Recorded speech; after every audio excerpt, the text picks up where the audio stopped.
नमस्कार, मैं जगबीर चिकारा आज आपके लिए फिर एक प्लस टू कक्षा के इतिहास विषय के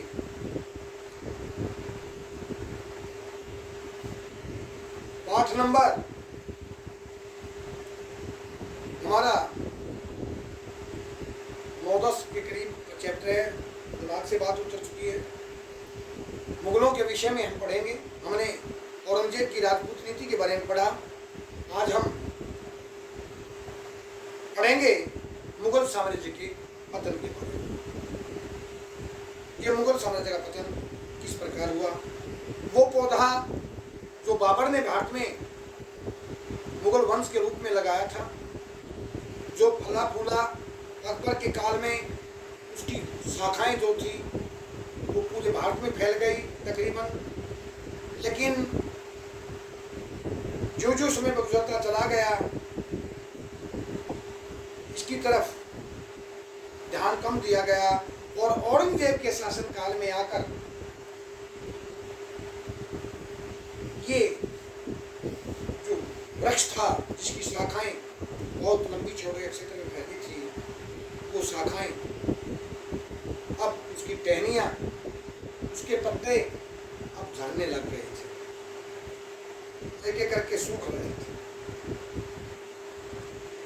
और इस वृक्ष को सुखाने में, मुगल साम्राज्य के विनाश में सबसे बड़ा हाथ जो रहा वो औरंगजेब का रहा। तो इसके बारे में पढ़ेंगे हम। मुगल साम्राज्य के पतन की क्या क्या कारण थे। अकेला औरंगजेब ही जिम्मेदार नहीं था, उसके लिए और भी बहुत से कारण थे, लेकिन मुख्य हाथ जो रहा वो औरंगजेब का रहा। पढ़िए इसके बारे में। औरंगजेब की अति केंद्रीकरण की नीति। औरंगजेब एक निरंकुश शासक था जो अपने साम्राज्य के समस्त अधिकार और शक्तियां अपने हाथों में लिए हुए था। सभी प्रकार के निर्णय उसी के द्वारा लिए जाते थे। मतलब शासन का सारा पहिया जो था उसकी चारों तरफ घूमता था, मगर उसके आदेश के बगैर कोई भी कार्य संभव नहीं था। औरंगजेब सत्ता में जब आया तो उसने कठोरता के साथ देश आया, कानून सख्त बना दिए और उसकी इस नीति के कारण बहुत भयंकर दुष्परिणाम हुए। उसने अपने मंत्रियों, राज्य के अन्य अधिकारियों में प्रशासकीय कार्य करने की क्षमता नष्ट होती चली गई, क्योंकि सारे अधिकार अपने हाथ में। परिणाम स्वरूप प्रशासन का सारा बोझ औरंगजेब के कंधों पर आ गया। जब तक औरंगजेब में सपूर्ति बनी रही, औरंगजेब की बाजुओं में दम था, तब तक प्रशासन पर उसका नियंत्रण रहा। परंतु जैसे जैसे वो बूढ़ा होता चला गया, उस प्रशासन में शिथिलता आती चली गई, ढीले पड़ते चले गए कार्य। उसके अनुभवहीन मंत्री प्रशासन कार्यों को संभालने में सर्वथा असमर्थ रहे। उसने अतः साम्राज्य के चारों ओर लड़ाई झगड़े, अशांति और अस्थायी माहौल फैल गया। ऐसे साम्राज्य का पतन होना कोई हैरानी वाली बात नहीं। जो इसकी विकेंद्रीकरण की नीति थी वो इसकी पतन का कारण। दूसरा, औरंगजेब की धार्मिक नीति। औरंगजेब की असफलता का एक मुख्य कारण था उसने गैर मुसलमानों के प्रति असहनशीलता की नीति अपनाई। उसने हिंदुओं के अनेक मूर्तियों, मंदिरों को नष्ट करवा दिया। उनके राज्यों और राज्य के सभी पदों से जो अकबर ने नियुक्त किए थे, उसके बाद जहांगीर ने, शाहजहां ने उनको बनाए रखा, लेकिन इसने जितने भी हिंदू थे उनको पदों से मुक्त कर दिया, हटा दिया और उन पर मंदिरों को तोड़वा दिया, अनेक प्रकार के उन पर कर लगा दिए। और उसने 1679 ईस्वी में जजिया कर, जो अकबर ने एक धार्मिक कर था वो हटाया था, वो फिर लगा। उनकी शिक्षा संस्थाओं को बंद कर दिया गया। उन्हें बलपूर्वक जबरदस्ती से हिंदू धर्म से इस्लाम में ले जाया गया, अर्थात धर्म परिवर्तन का सिलसिला चल पड़ा। उनके धार्मिक रीति रिवाजों पर कड़ी पाबंदी लगा दी गई। वो अपना कोई तीज त्यौहार मनाने से भी हिचकिचाते थे, बैन कर दिया था पर कि आप किसी प्रकार का कोई तीज त्यौहार नहीं मनाएंगे, आप कोई होली दिवाली नहीं मनाएंगे, आप कोई नए कपड़े नहीं धारण करेंगे, आप घुड़सवारी नहीं करेंगे। इस तरह के अनेक प्रकार के उनके ऊपर प्रतिबंध लगा दिए, टैक्स लगा दिए। ये भी एक बहुत बड़ा धार्मिक धर्मांधता जो थी उसका कारण। तीसरी बात है राजपूतों के से दुर्व्यवहार। आपने पहले क्वेश्चन के अंदर पढ़ा था राजपूत नीति में, जो राजपूत अपनी आन बान शान के लिए मर मिटने के लिए तैयार रहते थे, अकबर ने उनका साथ प्राप्त किया था और अपने समय में और मुगल साम्राज्य को चार चांद लगा दिए थे। लेकिन उसी मुगल साम्राज्य के एक शासक औरंगजेब ने राजपूतों के साथ जैसे हिंदुओं के साथ किया, उसी तरह राजपूतों के साथ भी दुर्व्यवहार किया। उनको पदों से हटा दिया, उनके राज्यों पर आक्रमण करने शुरू कर दिए, उनके राज्यों को हथियाना शुरू कर दिया। इस तरह की जो भेदभाव की नीति आई, उनसे राजपूत जो थे उसके विरोधी बनते चले। कई युद्ध भी हुए, उनमें कोई विशेष सफलता इसको हाथ नहीं लगी औरंगजेब को, इसको घाटा ही घाटा उठाना पड़ा।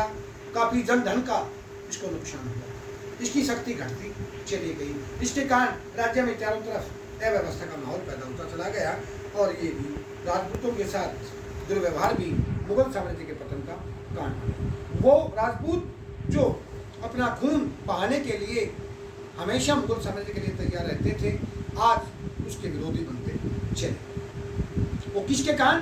औरंगजेब की राजपूत नीति के कारण। इसी संबंध में कहते हैं प्रसिद्ध इतिहासकार डॉक्टर अश्विनी अग्रवाल कि औरंगजेब की है अनुचित नीति साम्राज्य के हितों के लिए विनाशकारी सिद्ध हुई तथा इससे साम्राज्य के गौरव को, मान सम्मान को काफी गहरा धक्का लगा, आघात लगा। मराठों के साथ दुर्व्यवहार।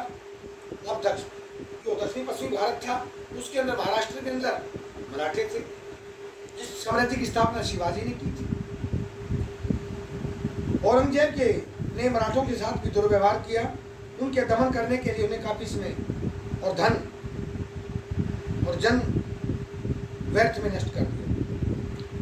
समय के साथ साथ साम्राज्य का जन और धन की अपार हानि उठानी पड़ी।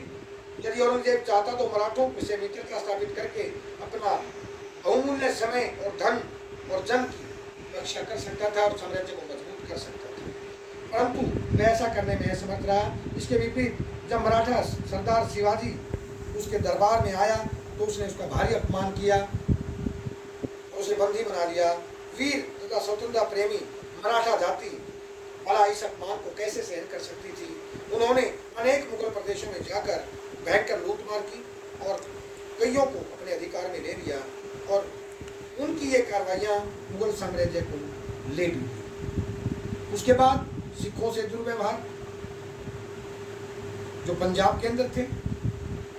औरंगजेब की गैर मुसलमान एक आंख नहीं भरते थे, चाहे वो हिंदू थे, वो चाहे सिख थे, चाहे मराठे थे, चाहे राजपूत थे, चाहे कोई भी थे। वो शवाए मुसलमानों के और कट्टर सुन्नी मुसलमानों के और दूसरे को पसंद नहीं करता था और देखना पसंद नहीं करता था। वो चाहता था कि सभी अपना धर्म परिवर्तन कर लें और मुसलमान बन जाए। इसी तरह उसने जैसे राजपूतों के साथ, जाटों के साथ, मराठों के साथ, सिखों के साथ ऐसे ही व्यवहार किया।